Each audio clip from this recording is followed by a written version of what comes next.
Assalamualaikum semuanya. Apa kabar kalian? Semoga dalam keadaan sehat dan dilancarkan rezekinya oleh Allah. Amin ya robbal alamin. Pada suatu hari, raja mendengar bahwa ada seorang ulama besar di negeri seberang yang melakukan tapa atau bertapa dengan cara merendam diri di sungai. Raja sangat terkesan dan penasaran, lalu memanggil Abu Nawas ke istana. "Abu Nawas," kata raja, "aku dengar ulama besar di negeri seberang melakukan tapa rendam di sungai selama berhari-hari untuk mendapatkan pencerahan. Aku ingin kau melakukan hal yang sama. Tunjukkan bahwa kau juga mampu bertapa seperti itu." Abu Nawas yang terkenal cerdik tentu saja merasa ini adalah perintah yang aneh dan berat. Namun, ia tidak mungkin menolak perintah raja.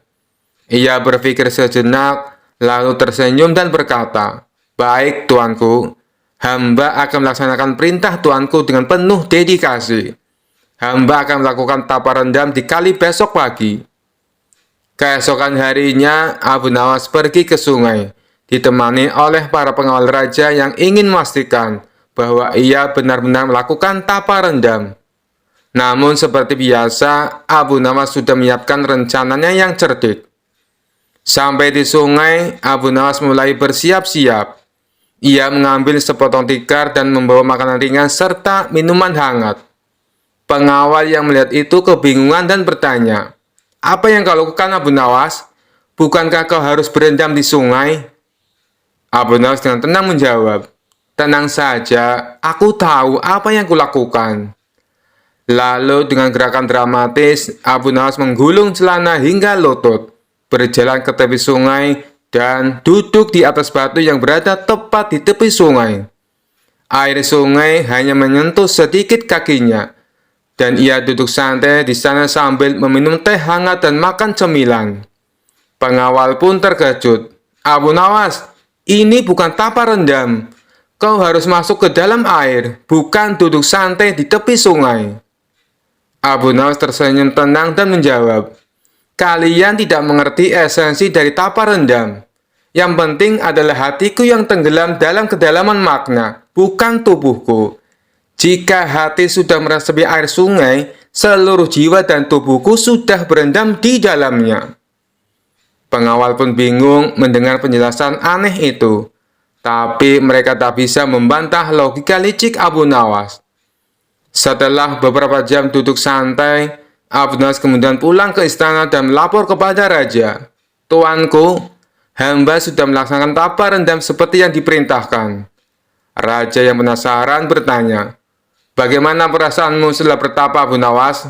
Apakah kau mendapatkan pencerahan?" Abu Nawas dengan wajah penuh kebijaksanaan menjawab, "Tuanku, hamba mendapatkan pencerahan yang luar biasa. Hamba sadar bahwa tak perlu seluruh tubuh hamba tenggelam di air untuk mencapai pencerahan. Cukup dengan merendam kaki dan minum teh. Hati hamba sudah bersatu dengan alam." Raja yang awalnya ingin marah karena merasa Abu Nawas bermain-main, akhirnya tertawa terbahak-bahak. "Abu Nawas, kau memang selalu punya cara untuk keluar dari situasi sulit dengan akal cerdikmu.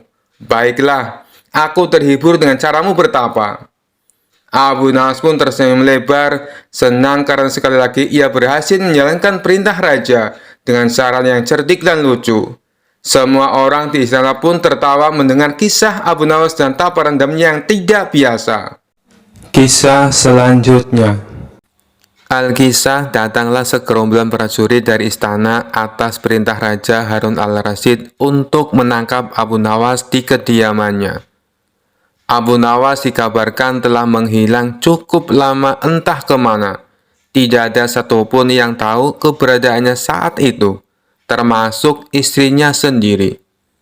Tiba-tiba ia muncul dari persembunyiannya itu dan pulang kembali ke rumah untuk menemui istrinya. "Suamiku, para prajurit kerajaan tadi pagi mencarimu." "Ya istriku, ini urusan gawat. Aku baru saja menjual Sultan Harun al-Rasyid menjadi budak." "Apa? Raja kujadikan budak?" Kenapa kau lakukan itu, suamiku? Supaya dia tahu, di negerinya ada praktek jual beli budak, dan jadi budak itu sengsara. Sebenarnya maksudmu baik, tapi Baginda pasti marah. Buktinya, para prajurit diperintahkan untuk menangkapmu. Menurutmu, apa yang akan dilakukan Sultan Harun al-Rasyid kepadaku? Pasti kau akan dihukum berat. Gawat, aku akan mengerahkan ilmu yang kusimpan. Abu Nawas masuk ke dalam, ia mengambil air wudhu lalu mendirikan sholat 2 rakaat. Kemudian berpesan kepada istrinya apa yang harus dilakukan ketika Baginda Raja datang. Tidak berapa lama kemudian tetangga Abu Nawas geger, karena istri Abu Nawas menjerit-jerit. "Ada apa?" tanya tetangga Abu Nawas sambil tergopoh-gopoh. "Suamiku mati." "Hah? Abu Nawas mati?" "Iya." Kini kabar kematian Abu Nawas tersebar ke seluruh pelosok negeri. Baginda Raja terkejut, kemarahan dan kegeraman beliau agak surut mengingat Abu Nawas adalah orang yang paling pintar menyenangkan dan menghibur Baginda Raja. Baginda Raja beserta beberapa pengawal istana beserta tabib istana segera menuju rumah Abu Nawas. Tabib segera memeriksa Abu Nawas. Sesaat kemudian, ia memberi laporan kepada Baginda Raja bahwa Abu Nawas memang telah mati beberapa jam yang lalu. Setelah melihat sendiri tubuh Abu Nawas terbujur kaku tak berdaya, Baginda Raja merasa terharu dan meneteskan air mata. Beliau bertanya kepada istri Abu Nawas, "Adakah pesan terakhir Abu Nawas untukku?" "Ada, Paduka Yang Mulia," kata istri Abu Nawas sambil menangis. "Katakanlah," kata Baginda Raja. "Suami hamba, Abu Nawas, memohon sudilah kiranya Baginda Raja mengampuni semua kesalahannya, baik di dunia maupun di akhirat di depan rakyat," kata istri Abu Nawas terbata-bata. "Baiklah, kalau itu permintaan Abu Nawas," kata Baginda Raja menyanggupi. Jenazah Abu Nawas diusung di atas keranda. Kemudian Baginda Raja mengumpulkan rakyatnya di tanah lapang. Beliau berkata, "Wahai rakyatku, dengarkanlah bahwa hari ini aku, Sultan Harun al-Rasyid, telah memaafkan segala kesalahan Abu Nawas yang telah diperbuat terhadap diriku dari dunia hingga akhirat, dan kalianlah sebagai saksinya." Tiba-tiba dari dalam keranda yang terbungkus kain hijau terdengar suara keras, "Syukur!" Seketika pengusung jenazah ketakutan, apalagi melihat Abu Nawas bangkit berdiri seperti mayat hidup. Seketika rakyat yang berkumpul lari tunggang langgang, bertubrukan dan banyak yang jatuh terkilir. Abu Nawas sendiri segera berjalan ke hadapan Baginda Raja. Pakaiannya yang putih-putih bikin Baginda Raja keder juga. "Kau sebenarnya mayat hidup atau memang kau hidup lagi?" tanya Baginda Raja dengan gemetar. "Hamba masih hidup, tuanku. Hamba mengucapkan terima kasih yang tak terhingga atas pengampunan tuanku."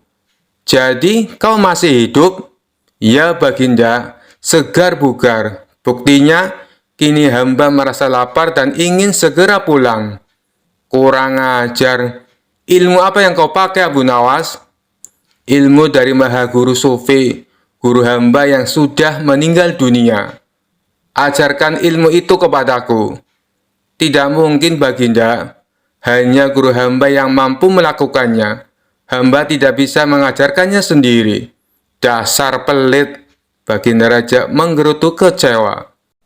Kisah selanjutnya. Dikisahkan Abu Nawas mempunyai tetangga yang licik yang bernama Abu Jahal. Abu Jahal mempunyai kebun yang ditanami berbagai macam buah-buahan. Kebun Abu Jahal ini berdekatan dengan kebun milik Abu Nawas. Kebun milik Abu Nawas hanya dibatasi tumpukan batu. Sedangkan Abu Jahal berkeinginan menambah luas area kebunnya. Abu Jahal berpikir keras agar keinginannya bisa terwujud. Hal ini sampai membuatnya dia susah untuk tidur. Kemudian terlintas niat jahat di benaknya. Aku harus melakukannya sekarang, mumpung waktunya sudah malam, pikir Abu Jahal. Di tengah malam gelap gulita, Abu Jahal langsung pergi menuju kebun miliknya. Ia mencari pembatas tumpukan kayu yang menjadi pemisah antar kebunnya dan kebun milik Abu Nawas. Setelah menemukannya, Abu Jahal mulai mengangkat satu persatu batunya, lalu memindahkan ke area kebun milik Abu Nawas.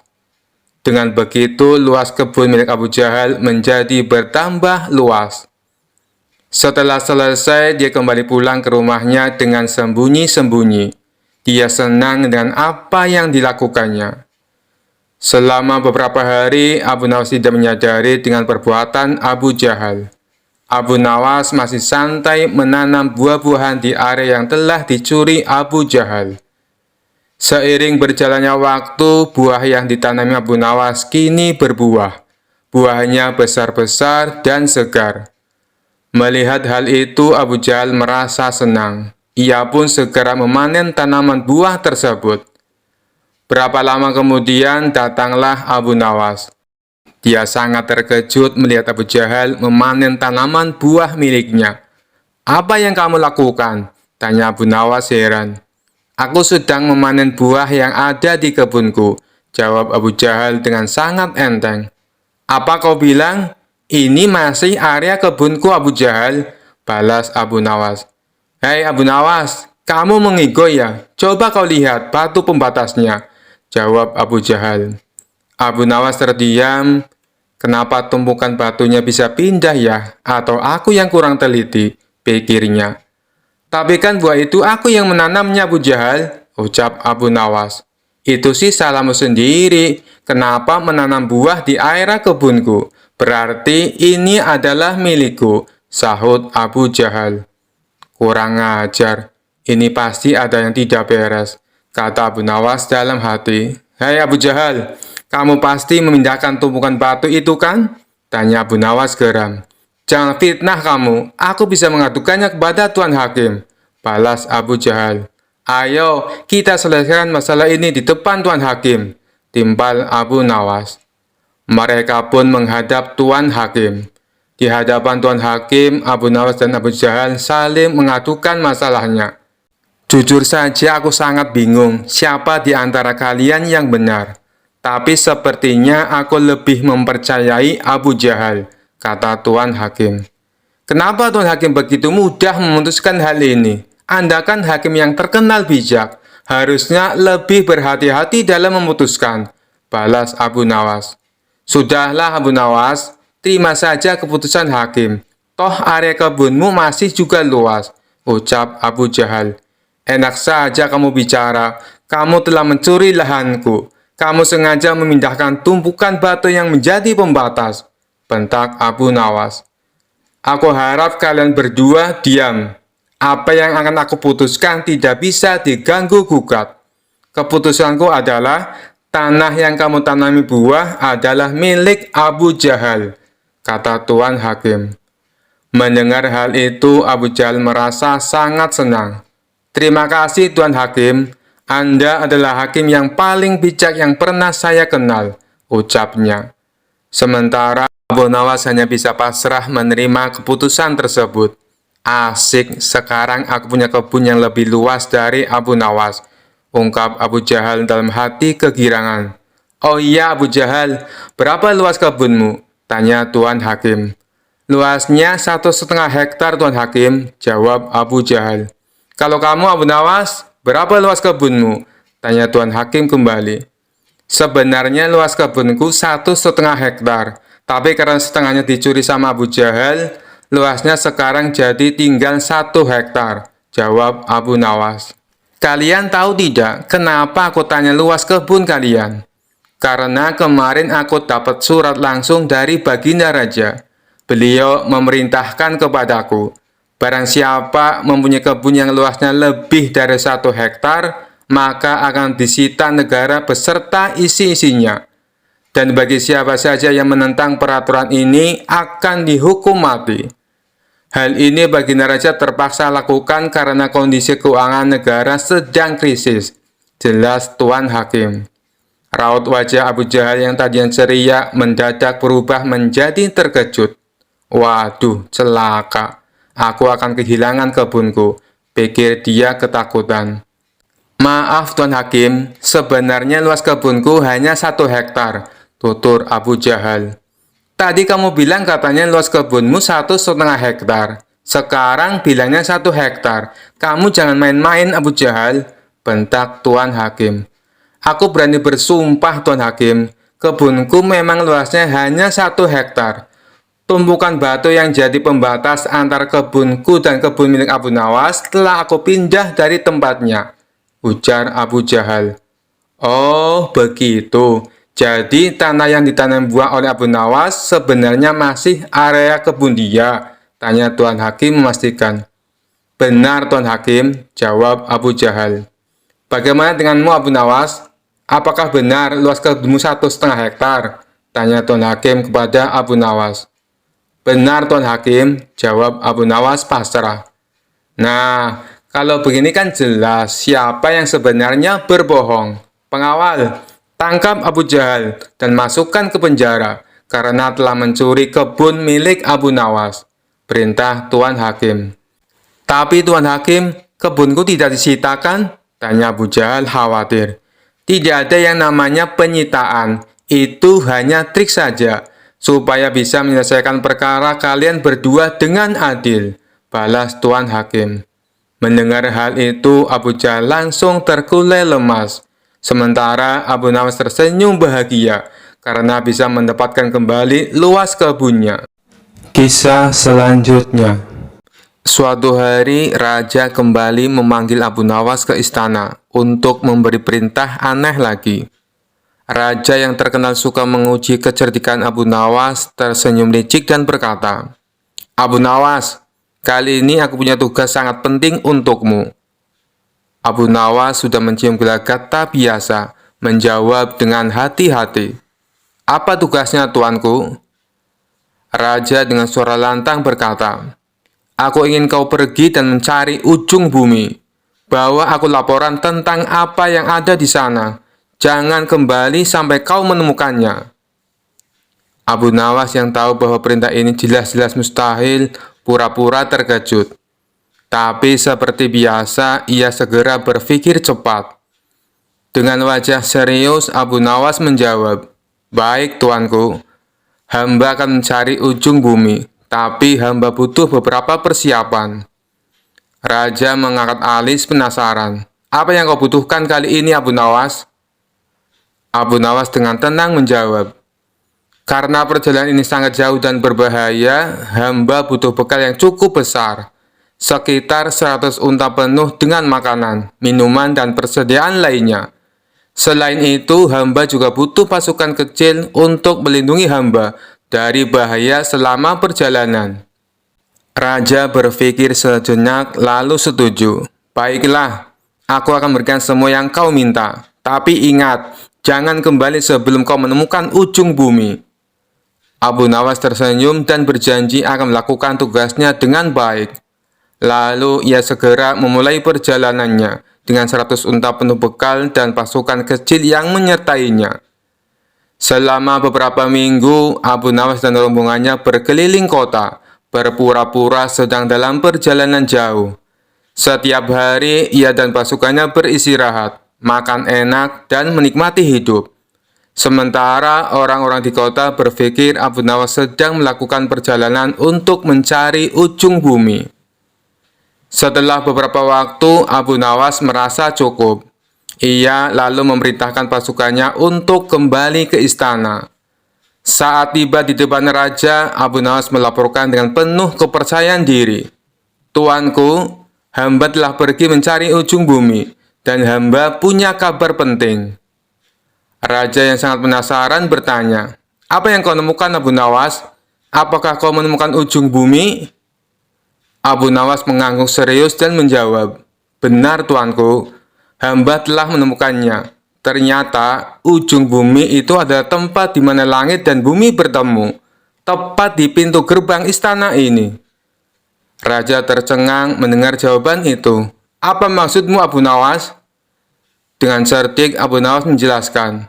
Setelah perjalanan jauh, hamba menyadari bahwa setiap kali kita berjalan lebih jauh, bumi tampaknya tak berujung. Tapi ketika hamba kembali ke istana ini, hamba menyadari bahwa semua perjalanan berakhir di sini, tempat di mana Tuanku berkuasa. Inilah ujung bumi, karena di sini segala sesuatu bermula dan berakhir. Raja terdiam sejenak, berpikir keras. Ia tahu Abu Nawas sedang bermain-main dengan logika, tapi jawaban itu sangat masuk akal dan filosofis. Akhirnya Raja tertawa terbahak-bahak dan berkata, "Abu Nawas, kau memang tak pernah gagal membuatku kagum. Kau telah melaksanakan tugasmu dengan baik. Ujung bumi memang berada di sini, di bawah kekuasaanku." Semua orang istana ikut tertawa, sementara Abu Nawas tersenyum puas. Sekali lagi ia berhasil keluar dari tugas mustahil dengan cara yang cerdik dan kocak, membuat raja tak bisa berkata apa-apa selain tertawa. Kisah selanjutnya. Dikisahkan ada seorang kakek tua yang hidup dalam kemiskinan. Terkadang dalam sehari ia menahan lapar karena tidak adanya makanan. Sementara di tempat yang lain, baginda raja baru saja mengangkat 2 orang untuk dijadikan menteri yang baru. Pada dasarnya mereka berdua bukanlah orang yang terpelajar, bukan pula orang yang tahu tentang hukum. Adapun diangkatnya mereka jadi menteri atas dasar permintaan penasehat istana. Penasehat istana ini telah disuap agar mereka berdua diangkat menjadi menteri. Suatu ketika kakek tua yang miskin tadi tak kuasa menahan laparnya, yang sudah beberapa hari tidak makan. Maka pergilah ia ke warung untuk sekedar minta makanan. Setibanya di sana, ternyata si pemilik warung tidak ada di tempatnya. Karena sudah sangat kelaparan, ia mengambil salah satu roti dan memakannya di tempat itu juga. Begitu si pemilik warung datang, kakek tersebut langsung ditangkap dan dilaporkan kepada baginda raja atas dakwaan kasus pencurian. Baginda raja pun bingung harus bagaimana memutuskan kasus ini. Kalau sampai di penjara, kakek itu sudah terlalu tua. Tapi kalau dibebaskan, dia telah melakukan tindak kejahatan.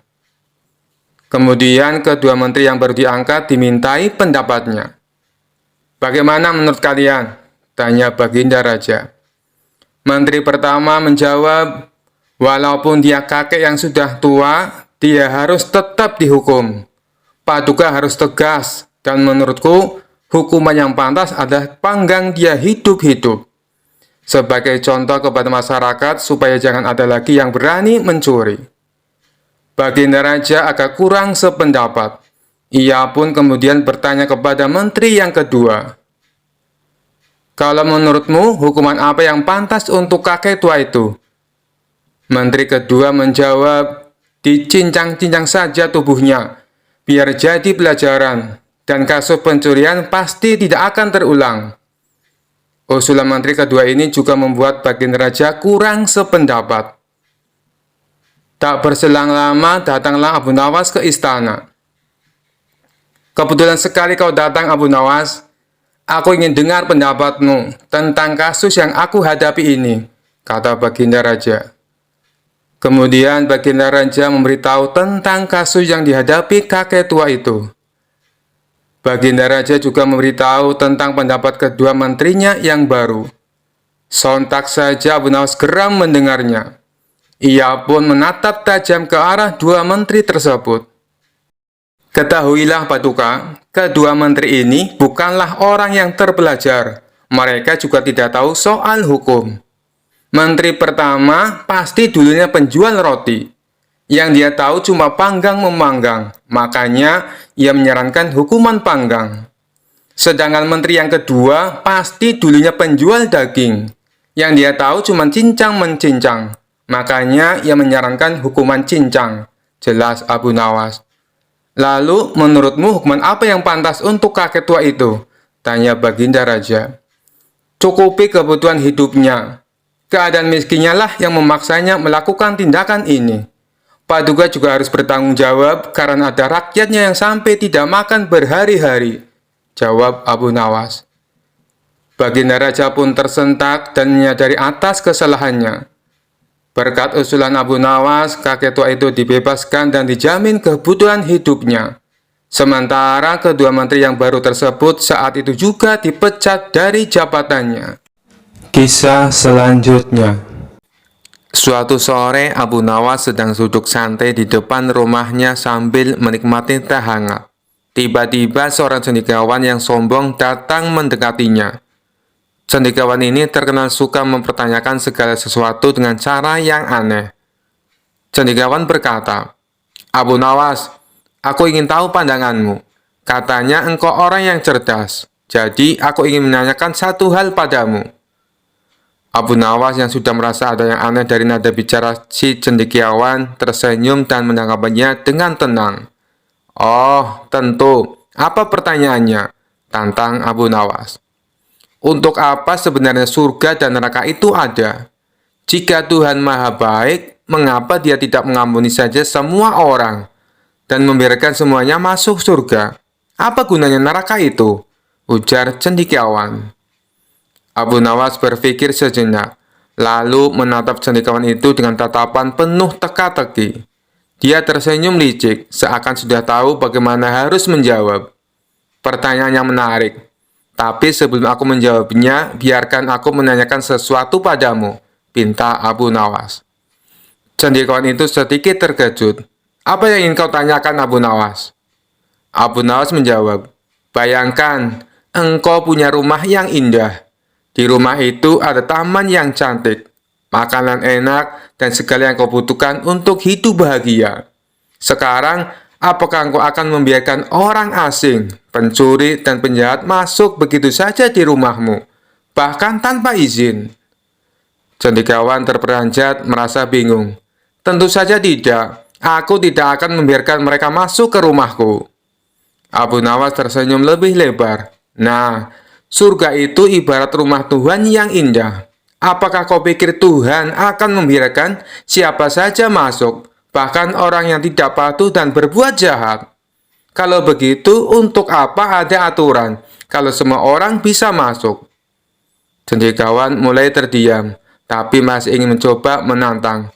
"Lalu, mengapa Tuhan menciptakan neraka? Apa gunanya?" Abu Nawas berpura-pura terkejut. "Oh, tidakkah kau tahu, neraka itu diciptakan untuk mereka yang terlalu sering bertanya hal-hal aneh seperti ini. Kalau tidak ada tempat seperti neraka, di mana lagi kita akan menaruh orang-orang seperti itu?" Cendekiawan itu tiba-tiba terdiam. Wajahnya memerah, bingung antara marah atau tertawa. Sementara Abu Nawas tertawa keras, puas dengan jawabannya yang kocak tapi penuh makna. Abu Nawas kemudian melanjutkan, "Lagi pula kau tahu, jika tidak ada neraka, orang-orang akan terlalu santai dan berpikir bahwa mereka bisa berbuat apa saja tanpa konsekuensi. Surga dan neraka itu seperti dua sisi koin. Satu memberikan harapan, yang lain memberikan peringatan." Cendekiawan akhirnya tertawa kecut dan mengangguk. "Baiklah, Abu Nawas, sepertinya kau benar. Kali ini aku kalah lagi." Kisah selanjutnya. Dikisahkan seorang hakim untuk wilayah pusat kota telah wafat setelah mengidap sakit kritis. Baginda Raja mengutus hakim baru yang terkenal dengan sosok kejam dan bengis. Ketika hakim sudah sampai di pusat kota, para saudagar, pemuka agama, dan tokoh setempat mulai berdatangan ke istana. Mereka membawa hadiah untuk Tuan Hakim sebagai ucapan selamat. Tuan Hakim menanyakan sosok Abu Nawas yang sering ia dengar. "Mana Abu Nawas? Kenapa dia belum menghadap?" tanya sang hakim. "Kami tidak tahu, Tuan. Nanti kami akan menemuinya," jawab mereka. Setelah pulang, mereka menemui Abu Nawas di rumahnya. "Hai Abu Nawas, kamu dicari Tuan Hakim," kata mereka. Abu Nawas pun ingin menemui Tuan Hakim dengan membawa sebuah hadiah yang sederhana. Namun sial, ketika di tengah perjalanan, buah-buahan yang dia bawa bergelinding di atas nampan. Abu Nawas mencoba menatanya kembali, Akan tetapi buah-buahan itu terus menggelinding di atas nampan. Karena kesal, Abu Nawas akhirnya memakan buah yang ia bawa, sehingga hanya tersisa 1 butir. Sesampainya di istana, Tuan Hakim menyambutnya dengan hangat. Lalu Abu Nawas mempersembahkan hadiah buah yang hanya tersisa 1 butir. Melihat itu, Tuan Hakim pun tersenyum. Ia kemudian berkata, "Meskipun hadiahmu sederhana, namun kau berhak menerima hadiah besar." Tuan Hakim menyuruh salah satu pengawalnya untuk memberikan hadiah 1 kantong emas kepada Abu Nawas. Betapa senangnya Abu Nawas, ia tak menduga akan mendapatkan hadiah begitu banyak. Lalu Abu Nawas pun pulang dan memberitahukan kepada istrinya, "Aku pikir Tuan Hakim galak dan pelit. Ternyata ia sangat baik dan dermawan," puji Abu Nawas. "Mengapa engkau bisa seyakin itu?" tanya istrinya. "Tadi aku baru dari istananya, dan Tuan Hakim memberiku 1 kantong uang. Padahal aku memberinya hadiah 1 butir buah," kata Abu Nawas. "Kenapa tidak kau ulangi saja? Besok datanglah ke istana, dan bawalah buah yang banyak. Pasti hadiah yang kau dapat lebih banyak lagi," kata istrinya senang. Keesokan harinya, Abu Nawas membawa sekeranjang penuh buah nanas. Ketika di perjalanan menuju istana, Abu Nawas bertemu seorang temannya. "Mau kemana, Abu Nawas?" tanyanya. "Mau ke istana Tuan Hakim," jawab Abu Nawas. "Menurutku lebih baik diganti buah yang lebih pantas, Abu Nawas, seperti buah anggur," kata teman Abu Nawas. Abu Nawas pun setuju dengan usulan tersebut. Lantas ia pergi ke pasar membeli buah anggur terbaik untuk diberikan kepada Tuan Hakim. Ketika sampai di istana, Tuan Hakim menyambutnya dengan hangat. Dan Abu Nawas mempersembahkan buah anggur yang baru saja dibelinya. Namun hadiah tersebut tidak bisa memikat Tuan Hakim. Tuan Hakim justru beranggapan Abu Nawas menghinanya, dan ia menjadi marah. "Kamu tahu kan, kalau aku paling benci buah anggur?" tanya Tuan Hakim emosi. Tuan Hakim menyuruh pengawal melempari Abu Nawas dengan buah anggur. Setiap kali buah anggur mengenai dirinya, Abu Nawas selalu berkata, "Alhamdulillah." Melihat hal itu, Tuan Hakim menjadi heran. "Kenapa kamu mengucap Alhamdulillah, padahal aku sedang menghukum kamu?" ucap Tuan Hakim. Dengan polosnya, Abu Nawas menjawab, "Sebab pada awalnya aku akan membawa sekeranjang buah nanas. Untungnya ada temanku yang menyarankan supaya membawa buah anggur saja. Coba, kalau yang dilempar buah nanas, tentu akan membuat kepalaku memar dan hidungku patah. Bagaimana aku tidak bersyukur kepada Allah atas keselamatanku?" lanjut Abu Nawas. Spontan Tuan Hakim tertawa terpingkal-pingkal mendengar alasan Abu Nawas, dan ia pun mempersilahkan Abu Nawas untuk pulang. Kisah selanjutnya. Abu Nawas dikenal sebagai penyair dan juga sosok jenaka yang penuh dengan kecerdasan. Sejak tinggal di Baghdad, Abu Nawas memiliki hubungan kedekatan dengan Baginda Raja Harun al-Rasyid, karena dirinya sering memberikan solusi kenegaraan bagi Baginda Raja. Akan tetapi hari itu sebuah pemandangan langka terjadi. Abu Nawas datang ke istana kerajaan tanpa mendapat undangan dari Baginda Raja terlebih dahulu. "Oh, ternyata engkau datang juga. Kebetulan, aku memang sudah kangen ingin bertemu denganmu, Abu Nawas," kata Baginda Raja tanpa basa-basi. Mendengar perkataan rajanya itu, Abu Nawas menjadi senang bukan kepalang, karena memang diketahui hubungan mereka belakangan ini sedang dekat-dekatnya. "Wahai Baginda, kali ini apa yang mesti hamba lakukan?" tanya Abu Nawas. "Tidak ada," sergah Baginda Raja. "Sebentar dulu," ujar Baginda Raja yang kemudian beranjak dari tempat duduknya. Begitu kembali, Baginda Raja sudah berganti pakaian yang sederhana layaknya rakyat biasa. "Aku ingin ke rumahmu, Abu Nawas," titah Baginda Raja. "Untuk apa Baginda ke rumah hamba?" tanya Abu Nawas heran dan kaget. Abu Nawas merasa belum memikirkan sebelumnya jika Baginda ingin ke rumahnya. Istrinya pun tidak ada di rumah. Abu Nawas berpikir siapa yang akan menyiapkan hidangan untuk Baginda Raja. Intinya, aku mau ke rumahmu, ujar Baginda dengan sedikit memaksa. Karena tidak ingin membantah perintah rajanya, akhirnya Abu Nawas mengiyakan ajakan Baginda tersebut. Tanpa ada pengawal, Baginda dan Abu Nawas berjalan kaki menuju rumah Abu Nawas, yang jaraknya tidak begitu jauh dari istana kerajaan. Sesampainya di rumah Abu Nawas, Baginda tidak menyangka jika rumah Abu Nawas sangat sederhana. Tak ada barang berharga di rumah itu. "Di mana istrimu, Abu Nawas?" tanya Baginda Raja. "Istri hamba sedang menjenguk orang tuanya, Baginda," jawab Abu Nawas. "Kebetulan saya datang ke rumahmu ingin belajar tentang kebijaksanaan hidup darimu," kata Baginda. Abu Nawas masih belum mengerti dengan maksud Baginda Raja. Ia hanya berpikir sejenak. Abu Nawas menyadari permintaan Baginda tidak mungkin bisa ditolak.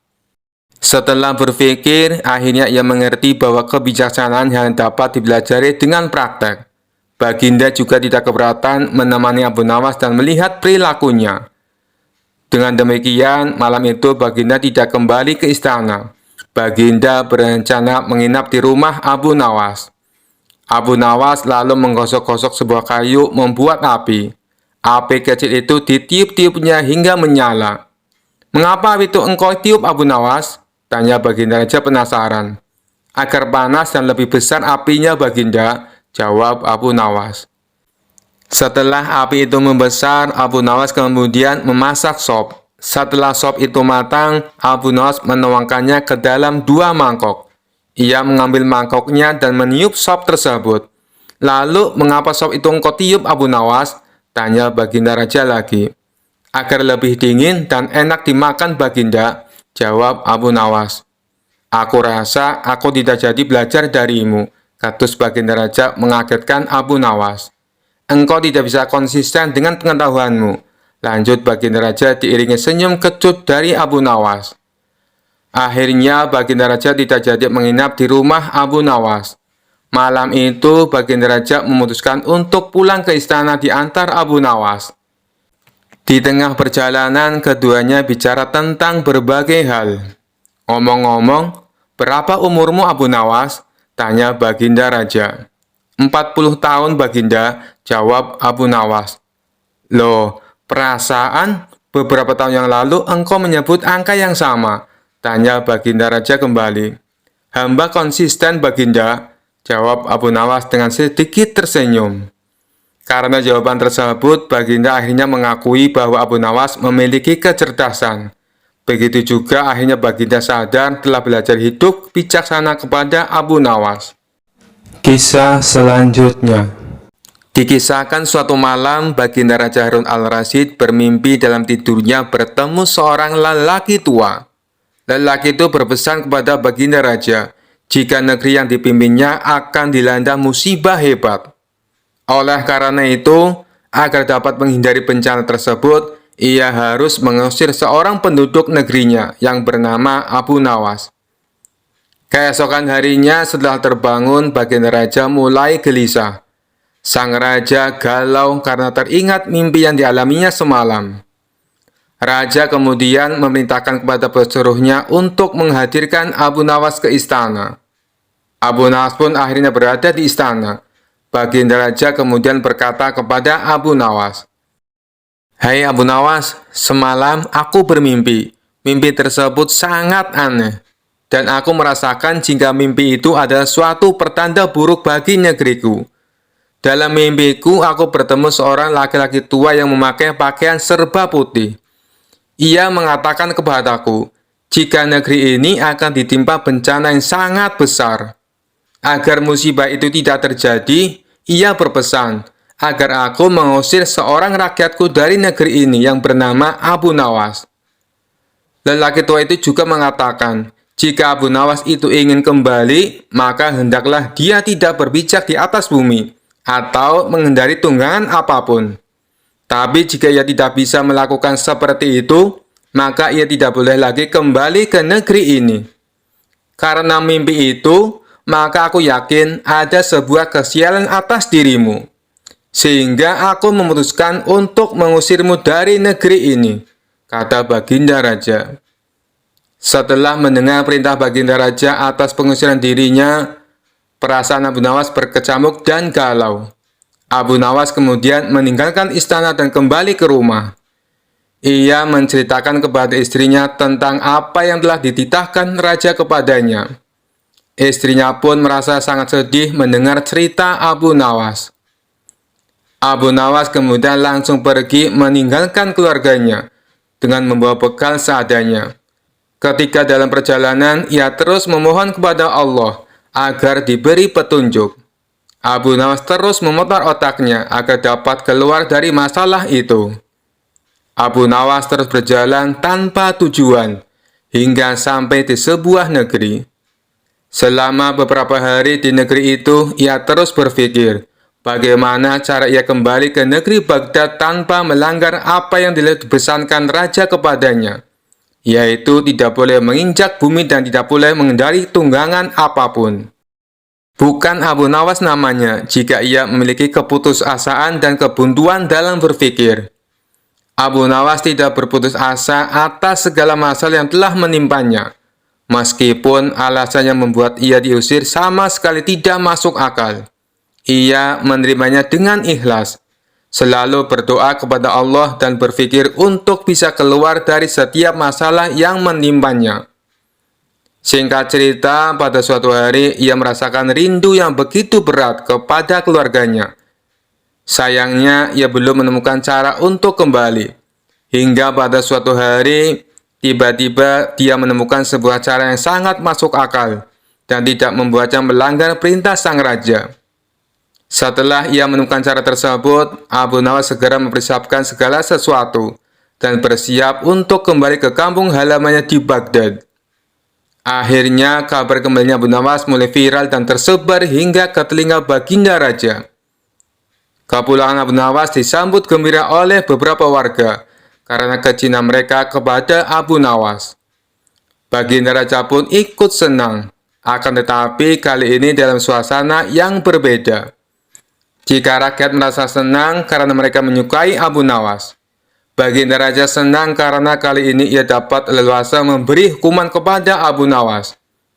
Baginda Raja berpikir Abu Nawas akan mustahil dapat kembali tanpa berpijak pada bumi atau menunggangi sesuatu.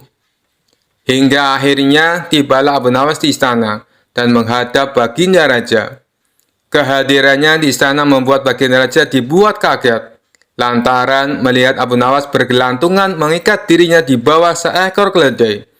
Kemudian Abu Nawas berkata kepada Baginda Raja, "Wahai Baginda Raja, bukankah engkau telah mengusirku dari negeri ini dan melarangku kembali dengan berjalan memijak bumi dan tidak boleh menunggang apapun?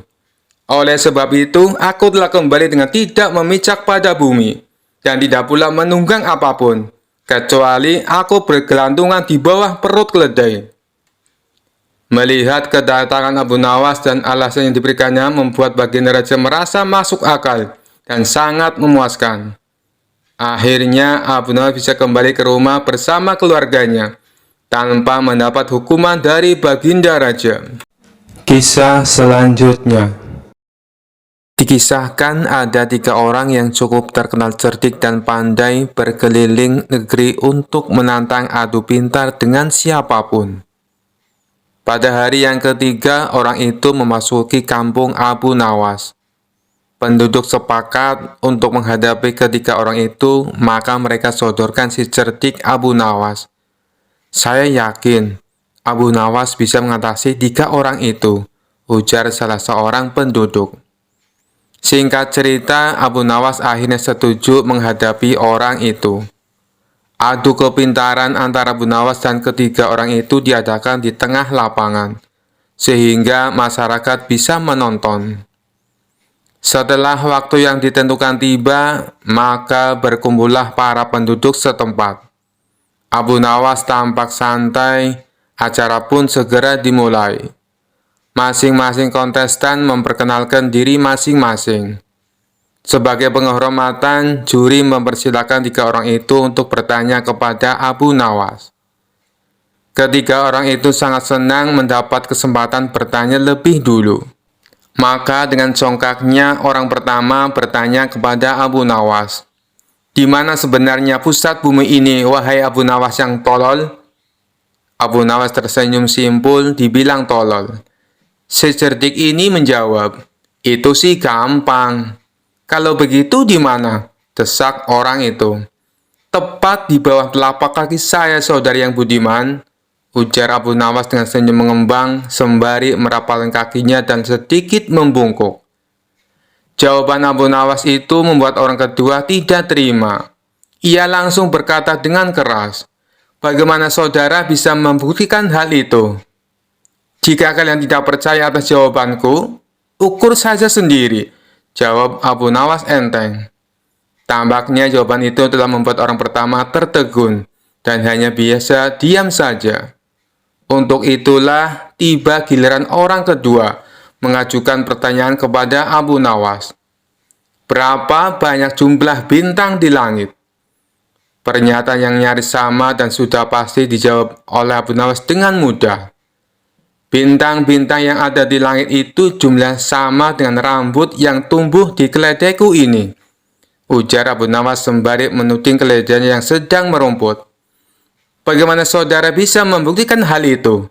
tanya orang kedua dengan suara tinggi. "Nah, kalau tidak percaya, hitung saja rambut yang ada di keledai ini. Nanti saudara akan tahu kebenarannya," jawab Abu Nawas. "Itu sih bodoh, akal-akalan saja. Bagaimana orang bisa menghitung bulu keledai?" sanggah orang pintar kedua itu. "Nah, kalau aku bodoh, berarti saudara juga bodoh. Bagaimana bisa orang menghitung bintang di langit?"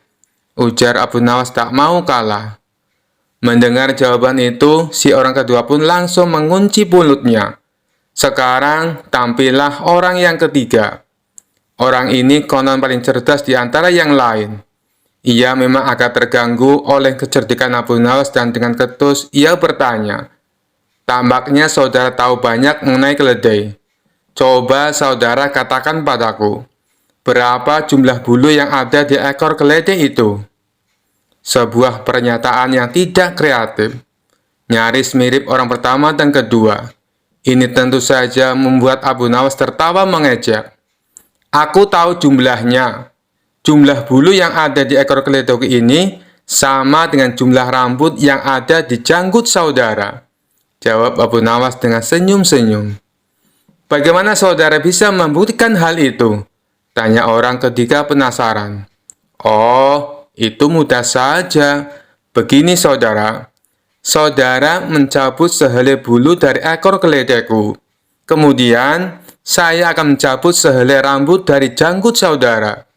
Nah, kalau sama, maka yang aku katakan adalah benar. Kalau tidak, berarti saya keliru," jawab Abu Nawas. Tentu saja orang ketiga itu dibuat mati kutu oleh Abu Nawas. Bisa dibayangkan sakitnya jika rambut di janggut itu dicabut satu persatu, sejumlah bulu di ekor keledai Abu Nawas. Orang ketiga tak terima dengan cara menghitung demikian. Hanya saja dia tak bisa berkutik. Para penonton pun menganggap Abu Nawaslah pemenangnya. Kisah selanjutnya. Kisah ini berawal ketika Baginda Raja baru pulang dari negeri seberang. Ia pun menceritakan pengalamannya selama tinggal di sana, termasuk mengenai seorang pengawal pribadi Raja negeri seberang yang terkenal sakti.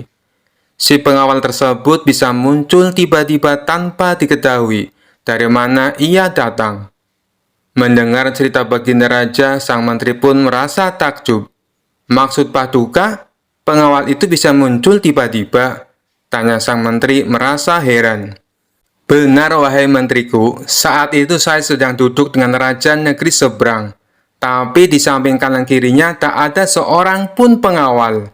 Lalu saya coba tanya kepadanya, 'Kenapa pengawalmu tidak mendampingi?' Dia malah tersenyum. Kemudian dia teriak memanggil pengawalnya. Tiba-tiba di hadapan kami sudah berdiri seorang pengawal yang entah datangnya dari mana. kata baginda raja menjelaskan. Bisa jadi pengawal tersebut sebenarnya adalah jin Paduka, timpal sang menteri. Mungkin juga bisa jadi dia adalah jin, balas baginda raja. Setelah mendengar cerita tersebut, sang menteri muncul ide akan sebuah tantangan. Kemudian ia mengungkapkan idenya tersebut kepada baginda raja. Paduka yang mulia, bukankah selama ini tantangan Paduka selalu berhasil dikalahkan Abu Nawas? Bagaimana kalau Abu Nawas ditantang seperti pengawal sakti itu? Kata sang menteri mengusulkan. Tantangan? Tantangan apa? Aku belum paham dengan maksudmu, tanya baginda raja bingung. Begini Paduka, Abu Nawas kita tantang hadir di depan Paduka, tapi tidak boleh dengan jalan kaki, tidak boleh berkendaraan, dan tidak boleh kelihatan. Dia harus datang tiba-tiba seperti pengawal itu, kata sang menteri menjelaskan. Bagus sekali ide kamu, saya setuju. Kali ini Abu Nawas pasti akan kalah, balas baginda raja kegirangan. Tanpa membuang-buang waktu, baginda raja langsung memerintahkan beberapa pengawal untuk memanggil Abu Nawas. Singkat cerita, datanglah Abu Nawas menghadap baginda raja. Wahai Abu Nawas, apakah kamu masih berani menerima tantanganku? Tanya baginda raja. Tentu saja saya berani Paduka, tapi saya perlu tahu apa impiannya kalau saya berhasil, kata Abu Nawas balik bertanya. Karena tantangan ini sangat sulit dan mustahil, hadiahnya akan aku tambah menjadi 1000 dinar. Tapi bila kamu gagal, sebagai hukumannya, kamu harus memandikan kuda-kuda istana selama sebulan. Dan semua hadiah yang selama ini aku berikan, harus kamu kembalikan. Karena hadiah tersebut akan aku serahkan kepada menteriku. Sebab dialah yang punya ide tantangan ini. Apa kamu bersedia? Tanya baginda raja kembali. Mendengar hadiah yang begitu besar, spontan Abu Nawas langsung tergiur. Baik Paduka yang mulia, saya sangat bersedia, sahut Abu Nawas dengan muka berseri-seri. Kemudian baginda raja memberitahu tantangan yang akan ia berikan. Besok kamu harus ada di sini persis seperti sekarang ini, berdiri tepat di hadapanku. Tapi ada syaratnya, kamu ke sini tidak boleh berjalan kaki, tidak boleh naik kendaraan, dan tidak boleh terlihat oleh siapapun. Pokoknya tahu-tahu kamu sudah ada di sini, jelas baginda raja. Seketika jantung Abu Nawas langsung berdebar kencang mendengar tantangan tersebut. Ini tantangannya mustahil, mana mungkin aku bisa melakukannya, pikir Abu Nawas.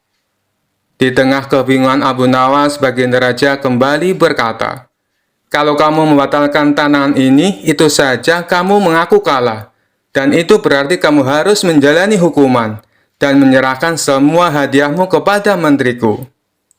Sementara sang menteri merasa puas dengan ide tantangan yang dimilikinya. Mampus kau Abu Nawas, kau akan menderita selama sebulan, ucap sang menteri dalam hati. Nasi sudah menjadi bubur, Abu Nawas tak mungkin membatalkan tantangan tersebut. Ia pun lalu mohon diri kepada baginda raja untuk pamit pulang ke rumahnya.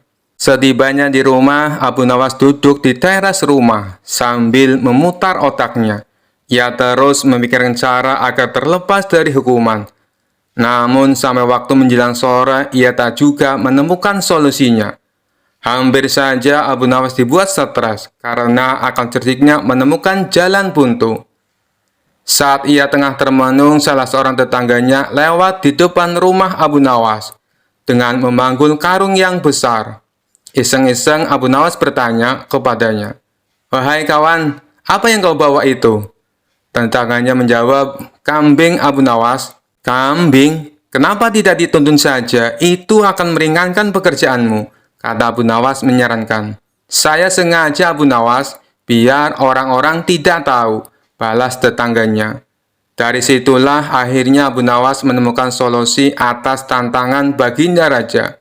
Kemudian Abu Nawas pergi menemui menteri yang punya ide tantangan tersebut. "Tuan Menteri, sepertinya besok saya akan dihukum.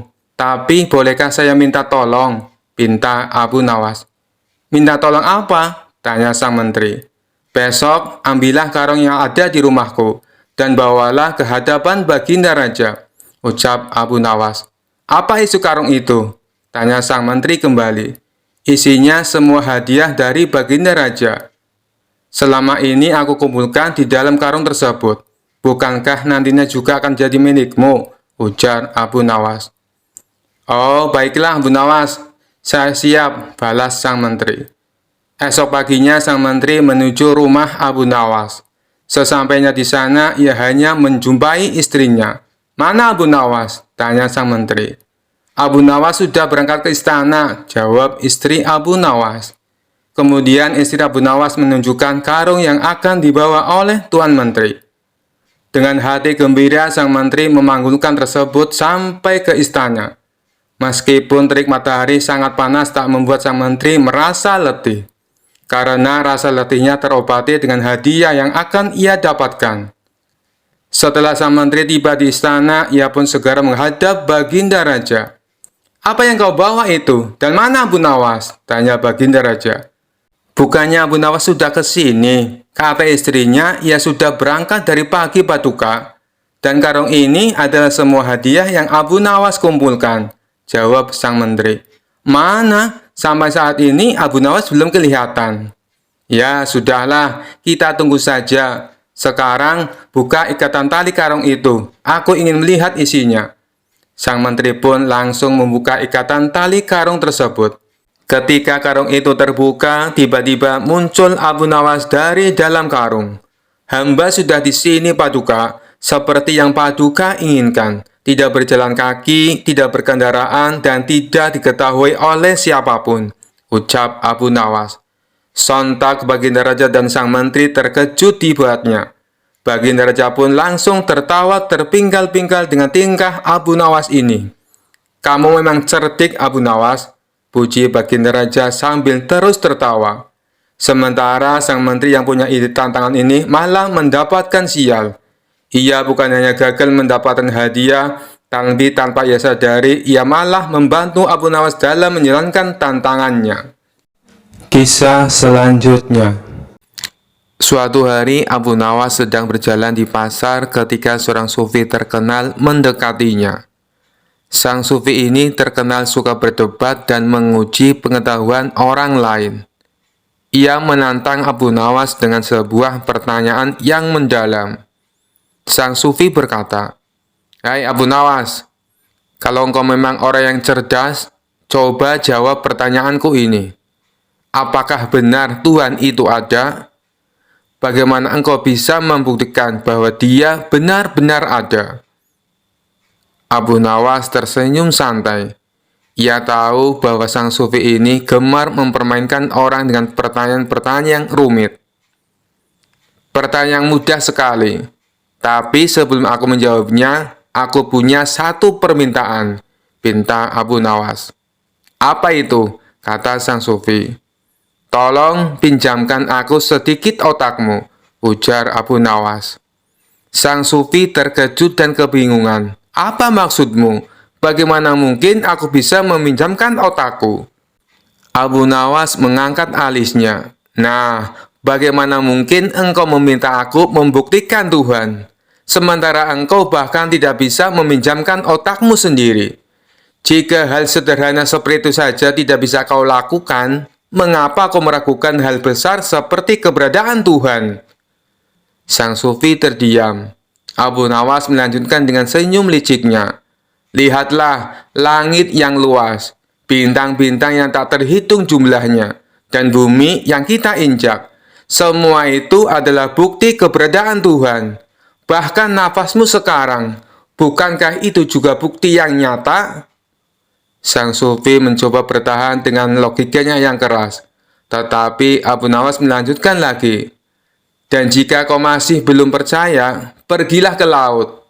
Lalu cobalah menghitung jumlah air di sana.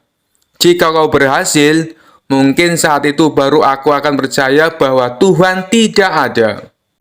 Dengan kebingungan dan kelelahan karena perdebatan yang tak bisa dimenangkan, sang sufi akhirnya mengangguk dan meninggalkan Abu Nawas sambil berkata, "Baiklah, engkau memang terlalu licik untuk dijebak dalam logika." Abu Nawas hanya tertawa kecil dan kembali melanjutkan perjalanannya. Sekian dulu perjumpaan kita kali ini. Sampai bertemu lagi di kisah-kisah selanjutnya. Terima kasih yang sudah subscribe dan setia menonton channel ini. Wassalamualaikum warahmatullahi wabarakatuh.